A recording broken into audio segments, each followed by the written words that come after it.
Cooperative college, department history intermediate first year, chapter 14, England में औद्योगिक क्रांति, industrial revolutions in England causes.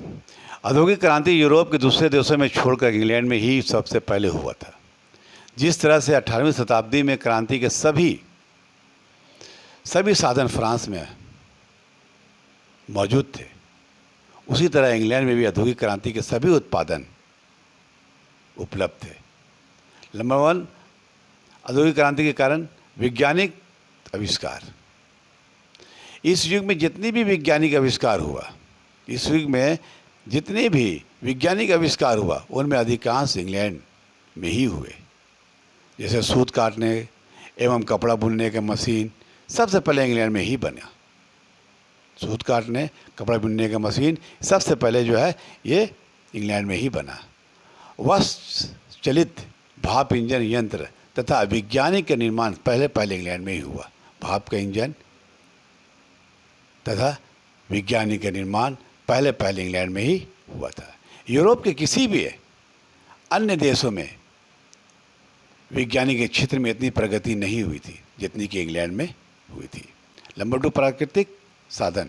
England में औद्योगिक क्रांति होने का एक बड़ा कारण यह भी था कि वहाँ लोहा, कोयला आदि जैसे खनिज पदार्थ प्रचुर मात्रा में पाए जाते रहे, जिससे वहाँ बड़ी बड़ी मील, बड़े बड़े कारखाने खोलने के में सहायता मिली।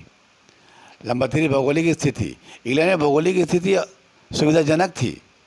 द्वीप होने के कारण वहाँ बाहरी आक्रमण से वो सुरक्षित था। वो कटे हुए समुद्री किनारे में जो है कारण इंग्लैंड में अपने बंदरगाह, इंग्लैंड का जो एक बंदरगाह भी था, समुद्र के किनारे इंग्लैंड का एक बंदरगाह भी था, और जो है उसकी समुद्र की शक्ति के अन्य देशों में भी अपेक्ष अधिक थी। नंबर 4, राजनीतिक परिस्थितियाँ। इंग्लैंड में राजनीतिक चेतना व्यापक रूप से जागृत हो चुकी थी। वहाँ एक राष्ट्र के रूप में संगठित हो चुका था। जर्मनी इस समय जो छोटे छोटे रियासतों में, छोटे छोटे राज्यों में विभाग था। फ्रांस में राजनीतिक अशांति थी और राजनीति की दृष्टि से इंग्लैंड में अधिक सुरक्षा थी, और उसके साथ साथ जो है वहाँ पर इंग्लैंड में जो है अपनी शासन भी कायम था। इस तरह से यहाँ चैप्टर को ख़त्म करेंगे। धन्यवाद।